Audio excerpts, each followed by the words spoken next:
والعاقبۃ للمتقین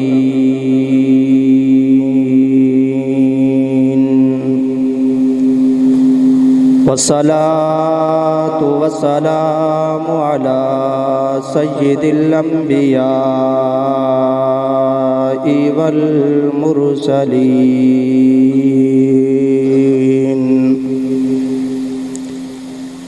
اما بعد فاعوذ باللہ من الشیطان الرجیم بسم اللہ الرحمن الرحیم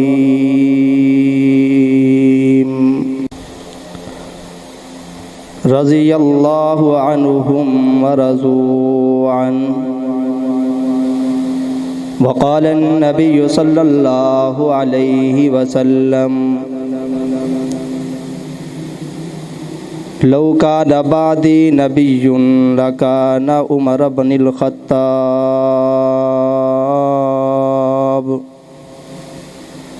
او کما قال علیہ الصلاۃ والسلام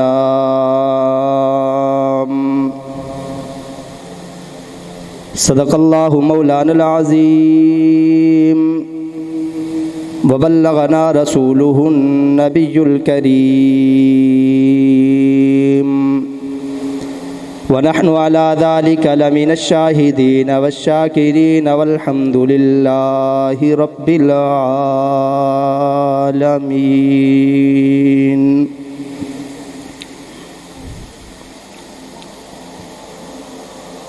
محمد سے پیار کرتے ہیں تیرا احسان ہے مولا،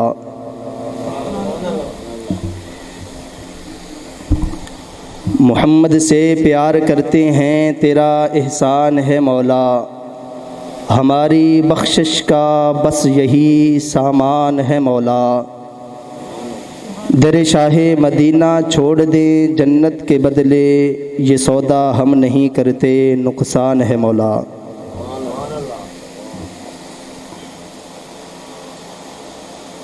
زینت کے خزانے کو الماس کہتے ہیں، زینت کے خزانے کو الماس کہتے ہیں، لگے طلب پانی کی تو اسے پیاس کہتے ہیں، یوں تو سب کی پیاس بجھاتا ہے دریا، یوں تو سب کی پیاس بجھاتا ہے دریا، مگر جو دریا کی پیاس بجھائے اسے عمر بن خطاب کہتے ہیں۔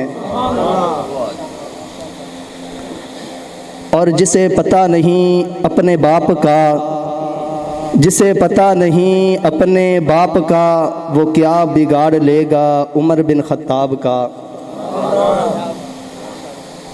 آقا عمر، رہبر عمر، مرشد عمر، مولا عمر، آقا عمر، رہبر عمر، مرشد عمر، مولا عمر، برتر عمر، بالا عمر، اعلیٰ عمر، اولا عمر۔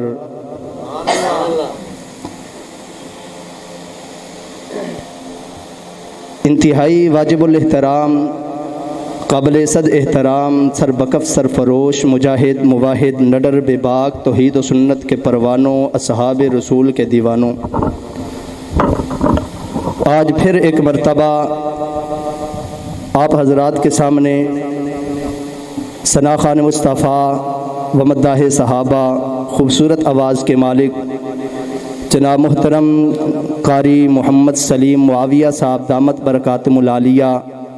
اور آپ تمامی حضرات کی پرخلوص محبت بھری دعوت پر آپ حضرات سے مخاطب ہونے کی سعادت حاصل کر رہا ہوں۔ دعا فرماؤ اللہ تبارک و تعالی شرح صدر کے ساتھ چند منٹ آپ حضرات کے سامنے گفتگو کرنے کی توفیق عطا فرمائے۔ مجھ سے قبل خوبصورت انداز میں خطیب اہل سنت، شہزادہ اہل سنت حضرت مولانا کلیم اللہ عثمانی صاحب دامت برکاتہم العالیہ آپ حضرات سے اپنے خیالات کا اظہار فرما چکے ہیں، اور اس سے قبل ہم سب ثنا خوان مصطفیٰ و مداح صحابہ محترم المقام جناب محترم قاری صابر الحسینی صاحب دامت برکاتہم العالیہ کا ہم مفت میں کلام سن چکے ہیں۔ اللہ تبارک و تعالیٰ سے دعا ہے کہ اللہ تبارک و تعالیٰ ان حضرات کا کہنا اپنی بارگاہ الہی کے اندر قبول و منظور فرمائے۔ محرم الحرام کا مہینہ شروع ہے۔ میری گفتگو سے پہلے میں جہاں بھی جاتا ہوں اگر سامعین کی گفتگو نہ ہو، سامعین کی توجہ نہ ہو تو میں گفتگو نہیں کر سکتا، اس لیے کہ میرے قائد محترم، میرے پیر و مرشد حضرت اقدس حضرت مولانا ضیاء الرحمن فاروقی شہید رحمہ اللہ تعالی وہ فرمایا کرتے تھے کہ خطیب کی خطابت جنم لیتی ہے سامعین کے ذوق سے۔ خطیب سوچ کے کچھ آتا ہے لیکن سامعین میں سے کوئی ایک شخص ایسا ہوتا ہے جو اپنی توجہ خطیب پر ڈالتا ہے کہ اللہ تبارک و تعالی خطیب پر القاء کر دیتے ہیں، اس کی زبان سے ایسے جملے نکالتے ہیں کہ جو سامعین کے لیے بھی نجات کا ذریعہ بن جاتے ہیں، بولنے والے کے لیے بھی نجات کا ذریعہ بن جاتے ہیں۔ ہم کم ضرور ہیں، قلیل ضرور ہیں، لیکن یاد رکھنا ہم قلیل ہیں لیکن علیل نہیں ہیں۔ ہم قلیل ہیں لیکن علیل نہیں ہیں۔ ہم قلیل ہیں، دوسرے لفظوں میں کہتا ہوں ہم قلیل ہیں، بیمار نہیں ہیں۔ حافظ جی، ہم قلیل ہیں، علیل نہیں ہیں، یعنی ہم تھوڑے ہیں لیکن بیمار نہیں ہیں۔ ہماری سبحان اللہ وہاں تک جانی چاہیے جہاں سے ان کی آواز آتی ہے، اور آپ حضرات کو یہ معلوم ہے کہ سبحان اللہ کہنے سے جنت میں ایک درخت لگتا ہے۔ ابھی بات سنیں، جنت میں ایک درخت لگتا ہے، وہ درخت پتہ کیسا ہوتا ہے؟ وہ ایسا درخت ہوتا ہے کہ اس کے سائے کے اوپر عربی نسل کا گھوڑا اگر 100 سال تک دوڑتا رہے لیکن اس درخت کا سایہ ختم نہیں ہوتا۔ اس درخت کا سایہ اور وہ درخت اس کے لیے لگایا جاتا ہے جو دنیا میں رہ کر اللہ کی بڑائی، اللہ کی کبریائی، اللہ کی پاکی بیان کرتا ہے اور اپنی زبان سے کہتا ہے سبحان اللہ۔ سامعین محترم، یہ محرم الحرام کا مہینہ شروع ہے۔ میرے ذمے ثناخان مصطفیٰ جناب محترم قاری سلیم معاویہ صاحب دامت برکاتہم العالیہ نے عنوان لگایا کہ آپ نے حضرت عمر بن خطاب رضی اللہ تعالی عنہ کی عظمت و منقبت پر گفتگو کرنی ہے۔ آپ حضرات کے سامنے یہ بات بھی ہونا چاہیے، آپ حضرات کے ذہن میں یہ بات ہونا چاہیے کہ میرے بعد مناظر اسلام، خطیب اہل سنت، شہزادہ اہل سنت، خوبصورت انداز میں گفتگو کرنے والے جناب محترم حضرت مولانا واصف الکریم نعمانی صاحب دامت برکاتہم العالیہ، ان کا مفصل مدلل بیان ہوگا، لیکن میں چند منٹ آپ حضرات کے سامنے حضرت عمر بن خطاب رضی اللہ تعالی عنہ کی منقبت پر، عظمت پر چند جملے گوش گزار کروں گا، لیکن میری شرط یہ ہوگی کہ جو بات سمجھ آئے، جو بات آپ کو اچھی لگے تو کیا کہو گے؟ سامعین محترم، یہ محرم الحرام کا مہینہ شروع ہے۔ اس محرم الحرام کے مہینے میں بہت سارے عنوانات پر گفتگو کی جا سکتی ہے،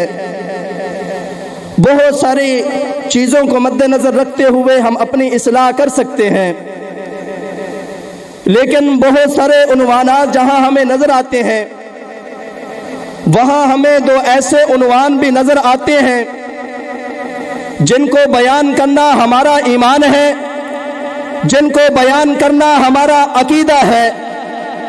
جن کو اپنی زبان سے دہرانا ہم اپنے ایمان کا حصہ سمجھتے ہیں۔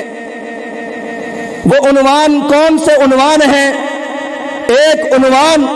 حضرت عمر بن خطاب رضی اللہ تعالی عنہ کی عظمت اور شان بیان کرنے کا ہے، اور دوسرا عنوان حضرت سیدنا حسین رضی اللہ تعالی عنہ کی شان اور عظمت اور شہادت بیان کرنے کا ہے۔ لیکن یاد رکھنا یہ دو عظیم شہید ہیں، ایک یکم محرم الحرام کا شہید ہے اور ایک 10 محرم الحرام کا شہید ہے۔ ہم یکم محرم الحرام کے شہید کو بھی مانتے ہیں، ہم 10 محرم الحرام کے شہید کو بھی مانتے ہیں، ہم یکم محرم الحرام کے شہید کے بھی غلام ہیں، ہم 10 محرم الحرام کے شہید کے بھی غلام ہیں، ہم یکم محرم الحرام کے شہید کی عصمت کے ڈنکے بھی بجاتے ہیں، ہم 10 محرم الحرام کی شہید کے جناب عظمت کے شان کے گیت بھی گاتے ہیں، ہم 10 محرم الحرام کے شہید کی عظمت بیان کرنا بھی اپنے ایمان کا حصہ سمجھتے ہیں، اور یکم محرم الحرام کے شہید کی عظمت بیان کرنا بھی ہم اپنے ایمان کا حصہ سمجھتے ہیں۔ ایک یکم محرم الحرام کا شہید ہے اور ایک 10 محرم الحرام کا شہید ہے، لیکن ایک بات کر رہا ہوں، اپنے دل و دماغ میں بٹھا کر جائیے گا، جو یکم محرم الحرام کا شہید ہے اسے سسر رسول کہتے ہیں، اور جو 10 محرم الحرام کا شہید ہے اسے نواسہ رسول کہتے ہیں۔ ایک یکم محرم الحرام کا شہید ہے اور ایک 10 محرم الحرام کا شہید ہے، اور جو یکم محرم الحرام کا شہید ہے وہ کون ہے؟ سسر رسول۔ وہ کون ہے؟ یہ یاد کرنے کی بات ہے، وہ کون ہے؟ آج دنیا کا اصول ہے، اپنے سسر کا بھی بڑا احترام کرتے ہیں، اپنے داماد کا بھی بڑا احترام کرتے ہیں، اپنے سسر کا بھی بڑا احترام کرتے ہیں، سسر سے بڑھ کر اپنے داماد کا بھی بڑا احترام کرتے ہیں۔ آپ مجھے بتاؤ، جو سسر ہے پاک پیغمبر کا حضرت عمر بن خطاب، کیا اس کو نبی پاک صلی اللہ علیہ وسلم سے محبت نہیں تھی؟ نہیں تھی؟ حضرت عمر بن خطاب رضی اللہ تعالی عنہ سسر رسول ہیں، اور سیدنا حسین رضی اللہ تعالی عنہ نواسہ رسول ہیں۔ ماشاءاللہ خطیب اہل سنت مناظر اسلام حضرت مولانا واصف الکریم نعمانی صاحب دامت برکاتہم العالیہ تشریف لا چکے۔ آپ حضرات توجہ میری طرف رکھیں،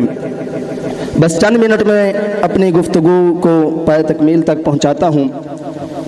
ہم یکم محرم الحرام کے شہید کے بھی غلام ہیں اور 10 محرم الحرام کے شہید کے بھی غلام ہیں۔ بولو غلام نہیں ہو؟ غلام نہیں، ہاتھ کھڑا کر کے کہیں جو غلام ہیں۔ ہم یکم محرم الحرام کے شہید کے بھی غلام ہیں،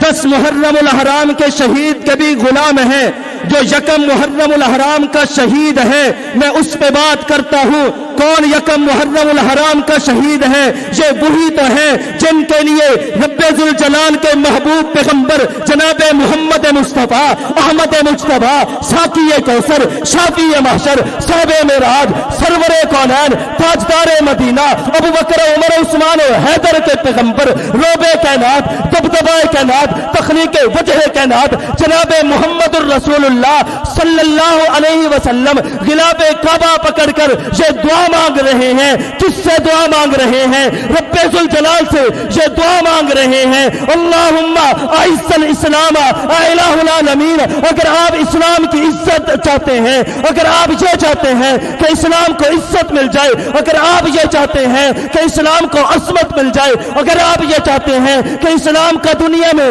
بول بالا ہو جائے، تو اسلام کی عزت کے لیے یا تو عمر بن خطاب کو قبول کر لے یا عمر بن حشام کو قبول کر لے، یا عمر بن خطاب کو قبول کر لے یا عمر بن حشام کو قبول کر لے۔ رب تعالی نے حضرت عمر بن خطاب رضی اللہ تعالی عنہ کو قبول کر کے پاک پیغمبر صلی اللہ علیہ وسلم کے قدموں میں بھیج دیا۔ کہہ دے سبحان اللہ۔ پاک پیغمبر صلی اللہ علیہ وسلم کے قدموں میں بھیج دیا۔ صحابہ نے دیکھا کہ عمر آ رہا ہے، حضور کو فرمانے لگے یا رسول اللہ صلی اللہ علیہ وسلم عمر آ رہا ہے۔ محبوب نے فرمایا عمر آ نہیں رہا، عمر کو لایا جا رہا ہے۔ عمر آ نہیں رہا، عمر کو لایا جا رہا ہے۔ یہ عمر بن خطاب ہیں کہ رب تعالیٰ نے چن کر، رب تعالیٰ نے عمر بن خطاب کو منتخب کر کے، رب تعالیٰ نے حضرت عمر بن خطاب رضی اللہ تعالی عنہ کا انتخاب کر کے محبوب کے قدموں میں بھیج دیا۔ کہہ دو سبحان اللہ۔ اور رب تعالیٰ نے محبوب پیغمبر صلی اللہ علیہ وسلم کے قدموں میں بھیج دیا حضرت عمر بن خطاب کو۔ حضرت دین پوری رحمہ اللہ یہاں بڑا حسین جملہ فرمایا کرتے تھے کہ عمر جو ہے یہ رب کا بھی انتخاب ہے، عمر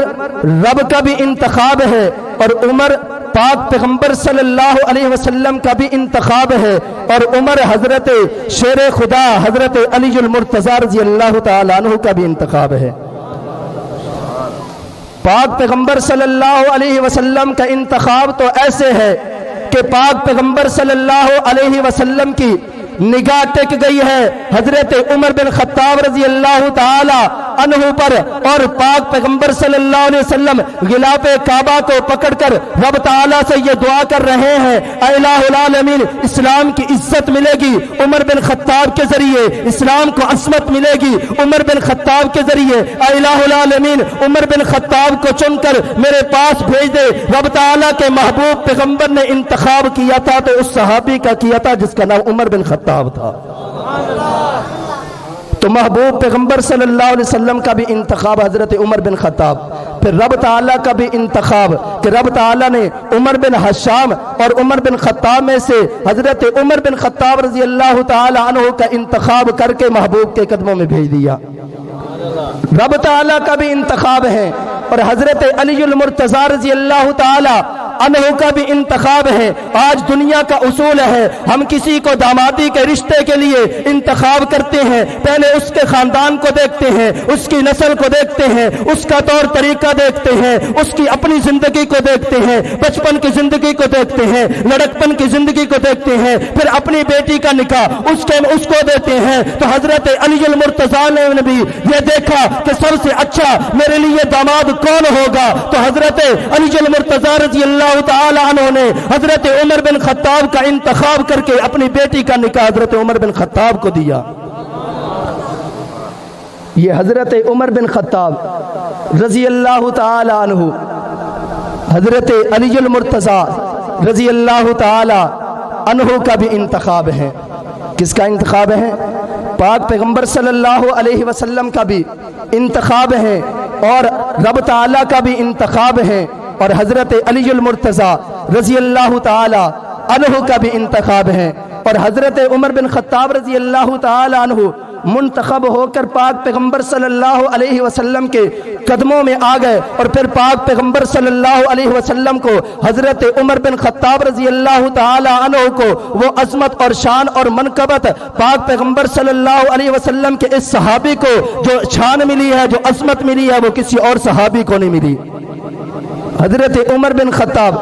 رضی اللہ تعالی عنہ کو رب تعالیٰ نے منتخب کر کے محبوب کے قدموں میں بھیجا، اور ایسے نہیں عزت کے ساتھ بھیجا، عظمت کے ساتھ بھیجا۔ روایات کے اندر آتا ہے کہ قرآن مجید کے 22 یا 27 مقامات ایسے ہیں کہ جو عمر بن خطاب کی منشا اور رائے ہوتی تھی، رب تعالیٰ اس رائے اور منشا کو قرآن بنا کر پاک پیغمبر صلی اللہ علیہ وسلم پر اتار دیا کرتے تھے۔ حضرت عمر بن خطاب رضی اللہ تعالیٰ عنہ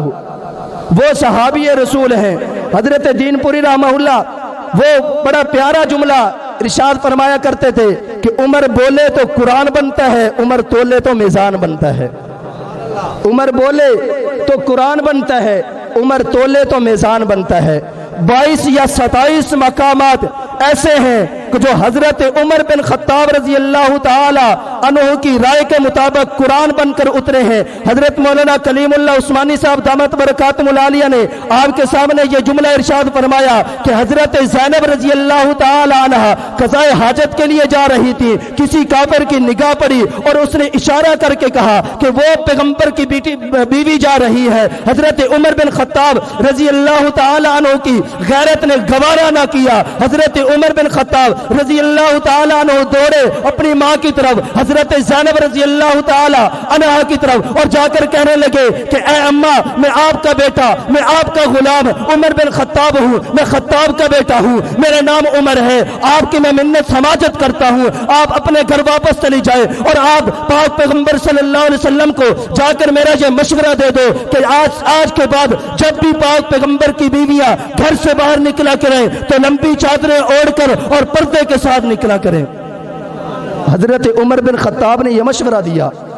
اور یہ کہا کہ میں آپ کا غلام ہوں، میں آپ کا بیٹا ہوں، لیکن یہ مشورہ میرا پاک پیغمبر صلی اللہ علیہ وسلم کو جا کر دے رہا، اور پاک پیغمبر صلی اللہ علیہ وسلم کے اس صحابی رسول نے آسمان کی طرف نگاہ